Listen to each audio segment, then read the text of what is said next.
Hello, and welcome to the Clinical Liver Diseases video series.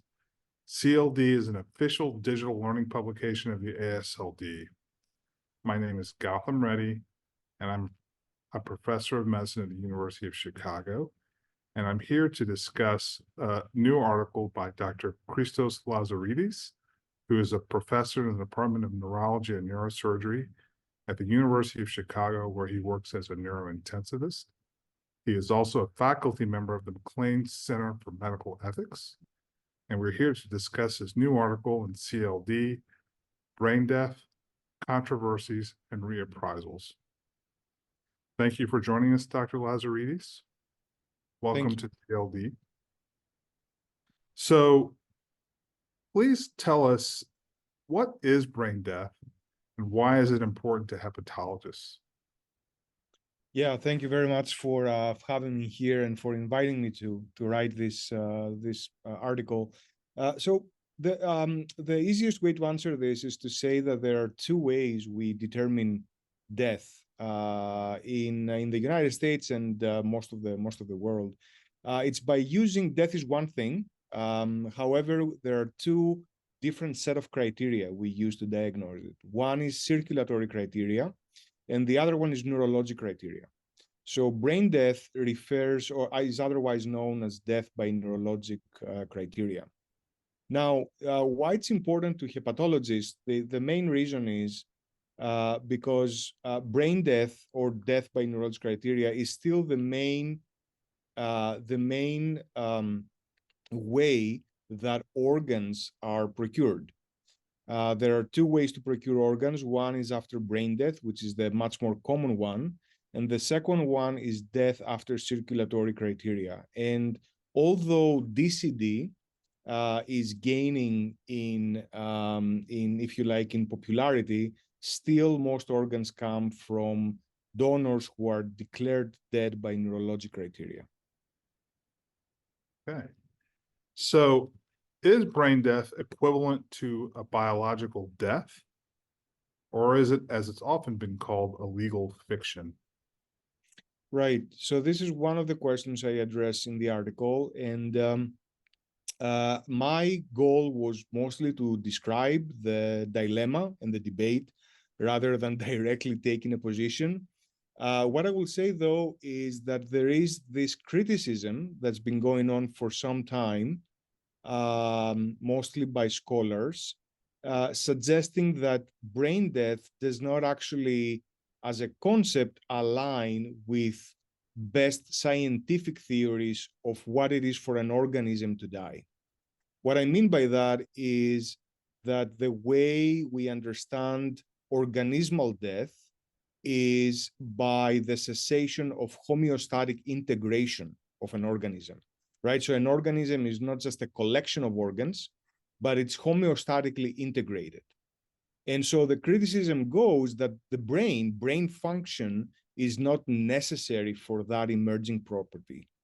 And so if it's not necessary, then death of the brain does not equal death of the organism. And so scholars who accept that criticism conclude that then brain death is not biological death, but it is more akin to something like a legal status, meaning the law treats individuals who meet neurologic criteria as biologically dead, but this is a legal fiction. And to complete this, I'm just going to say that legal fiction is a technical term. So, for example, just to give you another example, it's the same way the law treats a corporation as a person. Okay, so that is a legal fiction. And then the debate gets a little bit more complicated in the sense that we should ask, is this a transparent legal fiction, meaning everybody understands the distinction, or it's a non-transparent legal fiction? And so that's where this debate is. I guess the last thing to say is that there are some views that simply challenge defining organismal death as cessation of homeostasis. And so if you reject that notion, there are other ways to to make the equivalence between brain death and biological death, but let's not get into that today. Okay, thank you. So are the current guidelines for brain death aligned with the Uniform Determination of Death Act in assessing all functions of the entire brain? Good. I should say first that what is the UDDA, or the Uniform Determination of Death Act? So this is basically statutory language that has been proposed and has basically been incorporated into state law across the United States. So almost all states accept the UDDA with some variations in different places. And the UDDA says that death is determined by two possible ways. One is cessation of irreversible cessation of respiratory and circulatory functions, or irreversible cessation of all functions of the brain, including the brainstem.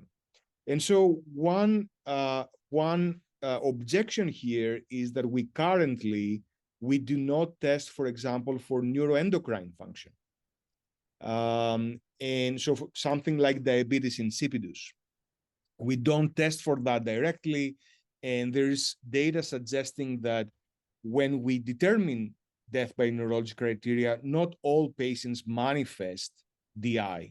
And so the criticism here is, if you are not testing for neuroendocrine function, then you are not testing the functions of the entire brain, including the brainstem.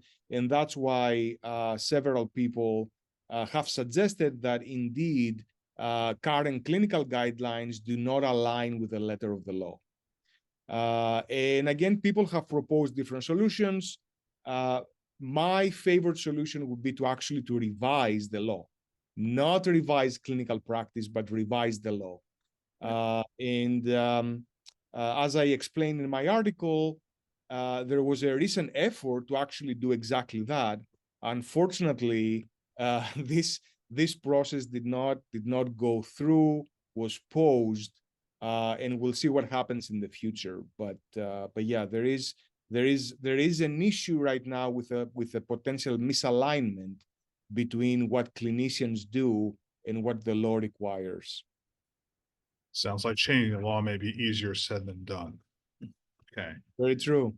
So to conclude, I have one other question for you. Should informed consent be obtained prior to brain death evaluation? And if so, how would you handle it if the family objected to trying to check for brain death? Right. So currently, I should say, we do not, there is not a legal requirement for obtaining specific consent for brain death testing.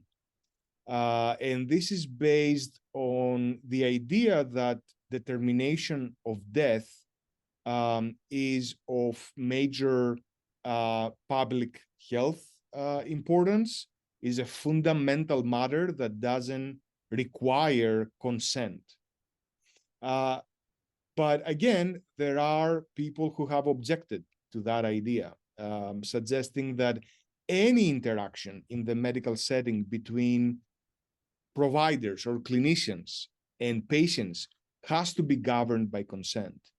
And so there is this school of thought suggesting that, in fact, consent should be asked and obtained before testing. So that's that's one part of the question. The other question about objections and accommodation, which I address in the paper shortly, Mike, and here I'm going to express my personal view, is that we should try to accommodate objections. Maybe not explicitly ask for consent, but accommodate objections when they arise.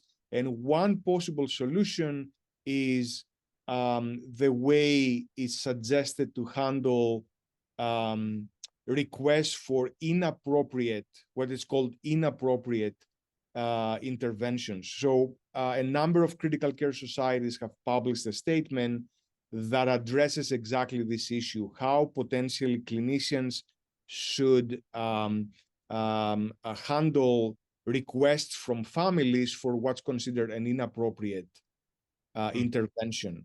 And that involves several steps, meaning involving ethics committees, having a mediation process, eventually reaching out to other hospitals to see if they would accommodate the family or if they would offer a certain intervention.